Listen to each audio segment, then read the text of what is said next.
Hello friends, मी आम्रपाली गजानन तुरुकमाने खिल्लारे घेऊन येत आहे माझ्या वाचनप्रेमी या युट्यूब चॅनलवरती गलती किसकी या पुस्तकातली 28वी कहाणी बदहाली से बुद्धिमानी की और बढ़ता बिट्टू। जर तुम्ही माझे मागील व्हिडिओ बघितले नसतील तर त्याची लिंक डिस्क्रिप्शन बॉक्स मध्ये दिलेली आहे। माझ्या चॅनलला लाईक, शेअर आणि सबस्क्राईब करायला विसरू नका। धन्यवाद।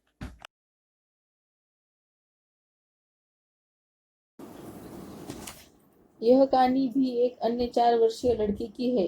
इसका नाम बिट्टू है।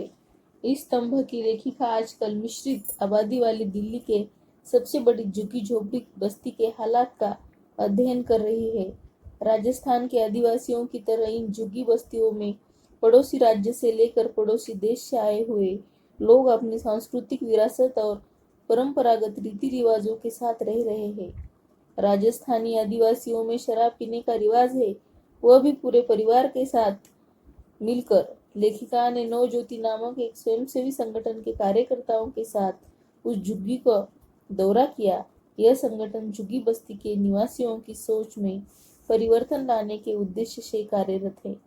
बिट्टू बहुत शर्मीला लड़का है। बहुत कोशिश करने के बाद वह मुंह खोलने को इच्छुक नहीं है। उसने कहानी नवज्योति के सलाहकारों की जानकारी के आधार पर पूरी की गई है।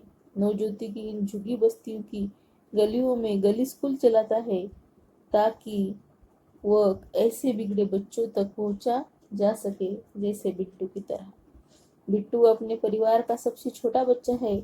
उसने इस बात की पुष्टि की है कि वह अपने परिवार वालों के साथ यानी माता पिता, 2 भाई और 2 बहनों के साथ रोजाना शराब पीता है। लेकिन इसके साथ यह भी बताता है कि जब से यादव सर ने शराब से दूर रहने की सलाह दी है तब से शराब पीनी छोड़ दी है। वह रोज हमारे घर आते हैं।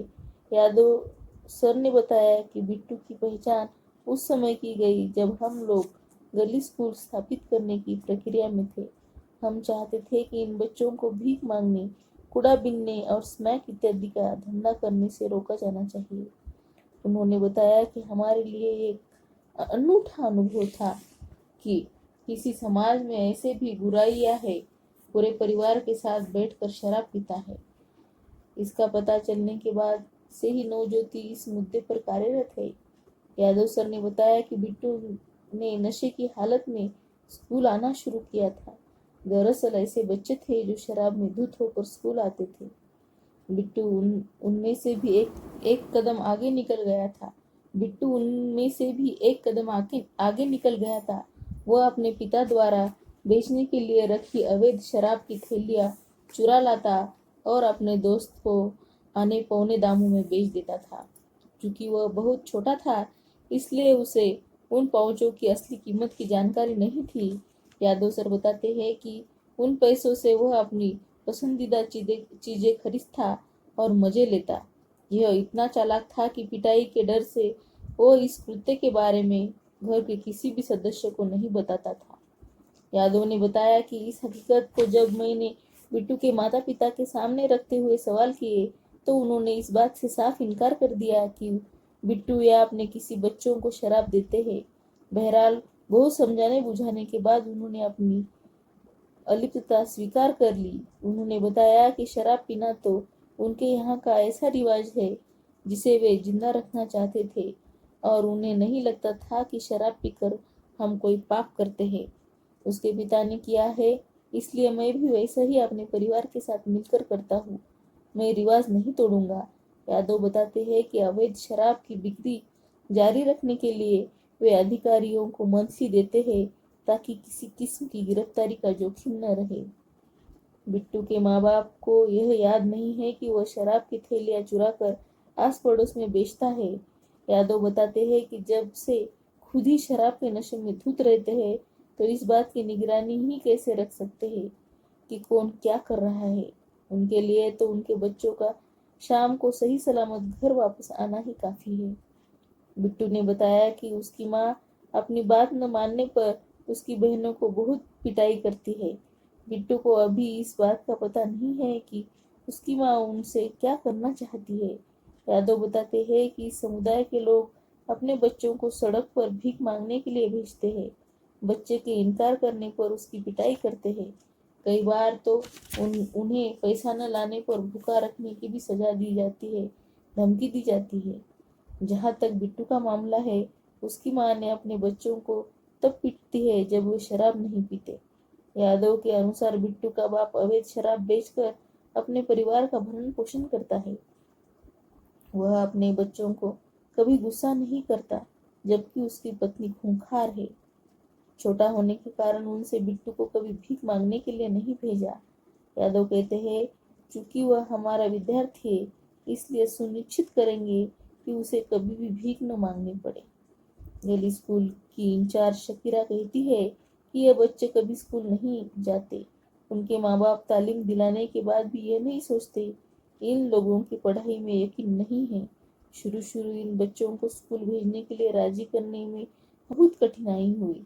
वे कहते हैं कि पढ़ाई तो ठीक है, लेकिन हमारी रोजी रोटी का क्या होगा। हमने उन्हें बताया कि आप अपने बच्चों को सिर्फ 3 घंटे चलने वाले स्कूलों में अलग अलग समय पर अपनी सहूलियत के हिसाब से भेज करें। वे बड़े आसानी से राजी हुए, लेकिन जब से उन्होंने हमारे बच्चों में आए बदलाव को देखा, तब से शिकायत करना बंद कर दिया। दरअसल हमारे स्कूलों में आने वाले बच्चों में से 80% ने भीख मांगना और कूड़ा बीनना छोड़ दिया है। अभी हम और भी ऐसे अनेक बच्चों तक पहुंचना है।